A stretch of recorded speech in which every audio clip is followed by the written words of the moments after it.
안녕하세요. 김태원의 현명한 투자자 방송 시작하겠습니다. 오늘은 라이콤에 대해 좀 말씀을 드리겠는데요. 이 회사는 이 코스닥의 스펙을 합병을 통해서 상장을 한 우회상장 회사입니다. 그러다 보니 이 라이콤이 정문으로 못 들어가는 만한, 즉 규모의 경제를 달성하지 못하고 아직까지는 실적에 있어서 그 정문으로 상장하는 기업보다는 좀 미성숙한 그런 회사였다는 것이죠. 이는 지금도 여전히 마찬가지인데요. 이 라이콤이 주력 사업은 여전히 광통신 장비 쪽입니다.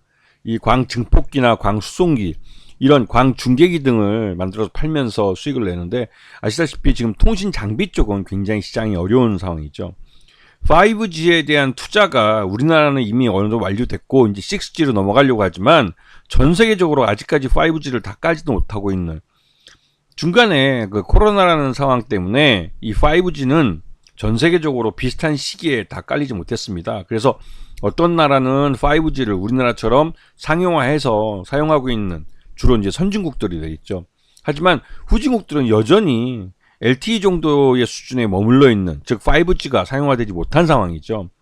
이런 통신망에 불균형이 존재하고 있고, 또 그렇다고 여기서 6G로 넘어갈 만한 이 5G에서 자본 축적이 이루어지지 않았습니다. 이 말 뜻은 5G가 어느 정도 우리나라가 우선 이제 기득권을 갖고 있기 때문에 먼저 시장에 상용화되면서 우리나라를 모델로 다른 나라 업체들이 투자하면 우리나라 기업들이 우리나라 그 광통신망 시장에서 검증받은 제품을 갖고 해외 수출을 통해서 이 5G에 대한 연구개발비를 뽑고, 또 여기서 수익이 발생해서 6G를 투자할 수 있는 자본을 축적을 해야 되는데, 이게 어그러져 버렸죠. 5G에 대한 이 통신 장비들 은 여전히 이 개발비도 못 뽑은 그런 회사들도 있고, 그러다 보니 이 투자 기간이 길어지면 길어질수록 오히려 손실만 더 늘어나고 있는 상황이었죠. 이 라이콘도 마찬가지입니다. 규모의 경제를 달성하고 어느 정도 수익을 내는 이 단계로 넘어갔어야 되는데 그러지 못하고 여전히 규모의 경제를 이루지 못한 상황에 머물러 있었죠. 하지만 이 라이콤은 통신 장비를 넘어서 이 자율주행 자동차에 사용될 수 있는 그런 기술을, 라이다라는 것을 개발함으로써 자신이 갖고 있던 광통신망 기술을 이용해서 이런 라이다를 만들어낸 것이죠.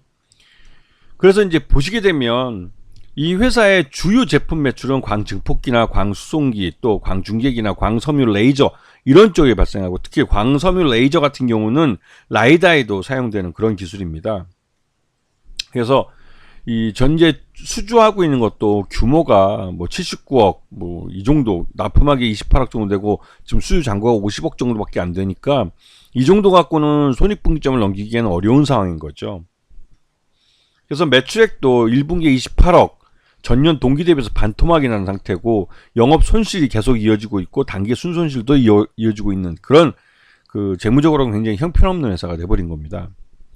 그리고 최대주주 지분은 이 김성준 대표이사하고 특수관계 포함해 39.12%인데, 이게 2대 주주인 김정민 씨까지 포함하면 전체 그 지수, 그러니까 이 최대주주 지분하고 다른 대주주 지분하고 다 합쳐버리면 소액주주의 몫은 37.85%밖에 되지 않습니다. 이 말 뜻은 이 회사가 손익분기점이 넘어가고 실적만 좀 좋아지는 게 확실히 보이면 이 최대주주를 위한 고배당도 가능하고, 주식 그 매수와 또 소각도 가능할 수 있고, 자사 취득과, 그다음에 그 다른 무엇보다도 이 품절주가 될 수 있는 가능성이 높은 종목이라는 겁니다. 그리고 이 최근에 이제 라이콤이 보유하고 있는 라이다 기술을 미국에서 이제 수주를 해서 미국에다가 이제 납품하게 되는데, 그러면 자연스럽게 이제 라이콤이 개발한 이 자율주행 기술력을 인정받게 되는 계기가 된 겁니다. 그래서 라이콤이 그 실적이 나쁘기 때문에 주가가 많이 흘러내렸다가 지난 3월 15일 날 1782원을 찍고 그 이후로 이제 반등세를 나타내고 있는데, 이게 이제 작년 하반기에 멈췄던 이 그 현대차가 3단계 자율주행을 상용화하는데 실패했기 때문에, 그것 때문에 이 자율주행 관련주들이 전반적으로 다 하락을 했었는데요. 이 현대차가 올해 들어와서 이 3단계 자율주행을 상용화하겠다고 다시 한번 지금 드라이브를 걸고 있습니다. 그런 면 때문에도 라이컴이나 다른 자율주행 관련주들이 3단계부터는 기존 자동차와 확실하게 대별되는, 그러니까 자율주행차라고 부를 수 있는 그런 기능을 실질적으로 소비자인 우리들이 느낄 수 있도록 만들어지게 됩니다.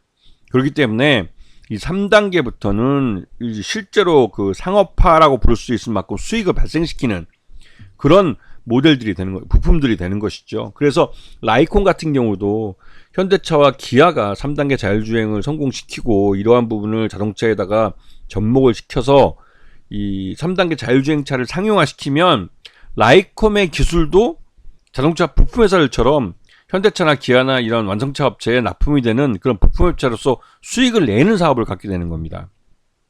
이렇게 되면 라이콘 같은 경우는 자율주행 기술이 발전하면 발전할수록 규모의 경제를 달성할 수 있는 가능성이 높아지는 것이죠.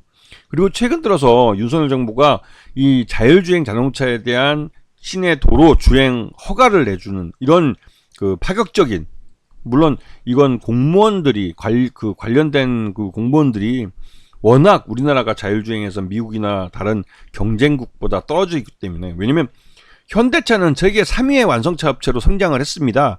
하지만 미래 먹거리이고 앞으로 우리 코앞에 와 있는 자율주행 자동차 기술은 이건 뭐 독일이나 다른 일본 같은 경쟁업체, 경쟁국가에도 뒤떨어지고 있는 상황이죠. 이런 면에서 공무원들이 최근 들어서 갑자기 다시 일을 하려고 하는 건데, 이거는 그 이면에 현대차와 기아가 더 이상 윤석열 정부를 기다리지 않고 본격적으로 자신들이 투자를 해서 이쪽 분야를 끌고 나가서 전 세계 시장 경쟁에 뒤처지지 않겠다라는 의지를 보였고, 여기에 공무원들이 그 현대차나 기아를 보고 같이 움직여 준 겁니다.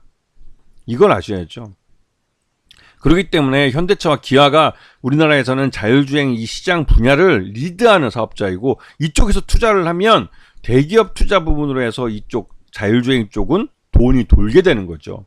그런 면에서 자율주행 관련주들이 최근 들어서 주가가 움직이기 시작하는 것은 현대차와 기아가 전동화에 대한 부분을 이제 어느 정도 사업 계획을 수정을 하고 자율주행에 대한 부분도 본격적으로 투자했다는 데서 의미를 찾을 수 있는 겁니다. 아시겠죠? 자, 오늘 방송 여기서 마치겠습니다. 감사합니다.